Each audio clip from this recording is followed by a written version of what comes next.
ततः शंखाश्च भैर्यश्च पणवानक गोमुखाः सहसैवाभ्यहन्यन्त सशब्दस्तुमुलोऽभवत्। जय श्री कृष्ण। श्लोक नंबर 13, चैप्टर 1, श्रीमद् भगवद गीता। श्लोक नंबर 12 में हमने देखा था कि भीष्म पितामह ने दुर्योधन के मन में हर्ष उत्पन्न करने के लिए शंख का नाद किया, शंख को बजाया। श्लोक नंबर 13 में ततः मतलब कहते हैं इसके पश्चात, उसके बाद में, आफ्टर दैट क्या हुआ? और शंख, क्या होने लगे? और शंख, और भैरे मतलब और भेरी है ना, और भेरी एक इंस्ट्रूमेंट होता था जो युद्ध से पहले बजाया जाता था। और पणव बजने लगे, पणव है ना, पणव कहते हैं एक तरीके के ढोल को पणव कहते हैं, ढोल को है ना। आनक, फिर क्या हुए? आनक बजने लगे। आनक कहते हैं मृदंग को, आपने देखा ना मृदंग होते हैं, मृदंग को। गोमुख बजने लगे, गोमुखा बजाने लगे लोग। सहसा एव है ना, सहसा एव को मिलके क्या बना है? सहसई मतलब सहसा, अचानक ही। अभ्यहन्यंत कहते हैं बजने लगे, बज उठे, सहसा ही बज उठे। कब? जब भीष्म पितामह ने शंख बजाया, उसके तुरंत बाद। संस्कृत में कहते हैं वह को, है ना, वह। शब्द, वह शब्द, वो जो उसकी जो आवाज हुई, वो जो शब्द हुआ, वो शब्द तुमल कहते हैं बड़ा भयंकर, बड़ा डरावना, एकदम भयंकर है ना, बहुत ज्यादा ध्वनि वाला, भयंकर। अभवत हुआ, क्या अर्थ हुआ इसका? और उसके पश्चात शंख, भैरी, पणव, आनक, ढोल, मृदंग, गोमुखा, ये सब सहसा ही, अचानक ही बज उठे। वह शब्द बड़ा भयंकर हुआ। क्यों अचानक ही बज उठे?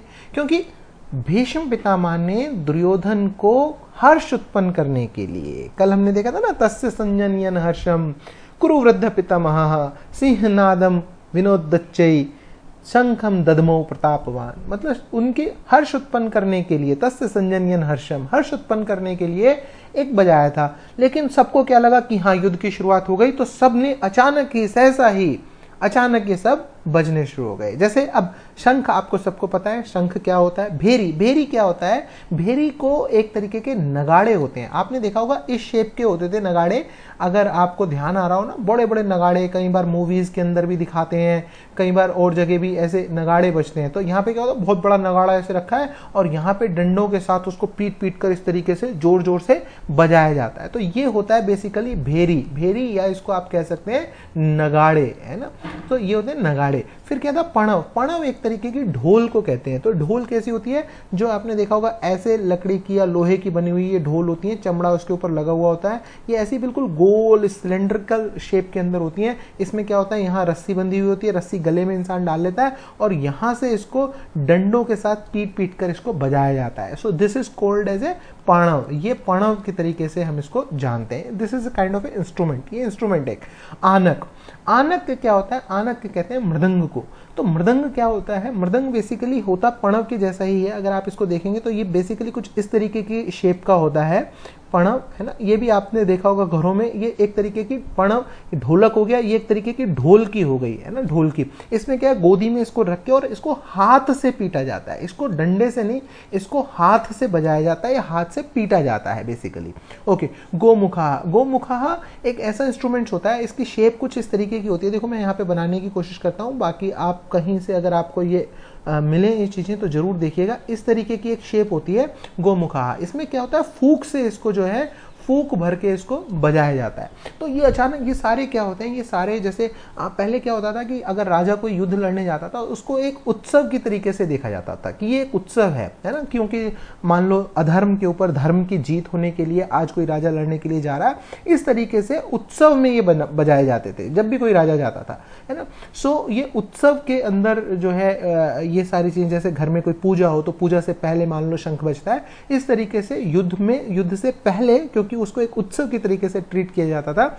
सो उससे पहले ये सारे अचानक से ये बजने लगे और इनका शब्द बड़ा भयंकर हुआ। सो this is very very important. Now ये 13वां श्लोक है। आपने देखा पहले श्लोक में, सबसे पहले श्लोक में धृतराष्ट्र पूछते हैं संजय से, धृतराष्ट्र उवाच, सबसे पहला श्लोक गीता का शुरू ही होता है धृतराष्ट्र के कहने से। क्या कहते हैं वो? धर्म क्षेत्रे कुरुक्षेत्रे समवेतायुयुत्सव माम कह पांडवाश्चैव किम कुर्वत संजय। मेरे और पांडवों के पुत्रों ने क्या किया संजय, वो मुझे बताओ। सो श्लोक नंबर 13 तक संजय ने क्या किया है, जो उनके पुत्रों ने, मतलब जो धृतराष्ट्र के पुत्रों ने किया वो एक्सप्लेन किया है। यहां से अब वो करेंगे कि जो पांडु के पुत्रों ने किया, जो उनकी तरफ हो रहा है, जो अर्जुन, भीम, युधिष्ठिर, नकुल, सहदेव ये जो कर रहे हैं, अब वो बताएंगे। युद्ध की शुरुआत यहां से, युद्ध के नगाड़े, युद्ध के ढोल बज चुके हैं, बट युद्ध से पहले, युद्ध होने से पहले जो मोटिवेशनल स्पीच जो श्री कृष्ण भगवान अर्जुन को देंगे, उनका उस चीज का नाम है श्रीमद् भगवत गीता, है ना। एक मोटिवेशनल स्पीच है वो, क्योंकि अर्जुन, अभी आपको आगे धीरे धीरे पता चलेगा, अर्जुन एक तरीके से युद्ध ना करने के लिए जो है बैठते हैं, सोचते हैं कि नहीं मुझसे ये नहीं होगा। उनको मोटिवेशनल स्पीच देकर, उनको बेसिकली उनके जीवन का आधार बताकर जो बताते हैं, वो कंप्लीट श्रीमद् भगवत गीता के नाम से अपन जानते हैं। सो आगे के श्लोकों में जो पांडु पुत्रों ने क्या किया वो हम देखेंगे। सो इसका अर्थ मैंने आपको ऑलरेडी बता दिया है, एक बार फिर से चैंट कर लेते हैं। ततः शंखाश्च भैर्यश्च पणमानक गोमुखाः सहसैवाभ्यहन्यन्त सशब्दस्तुमुलोऽभवत्। जय श्री कृष्ण।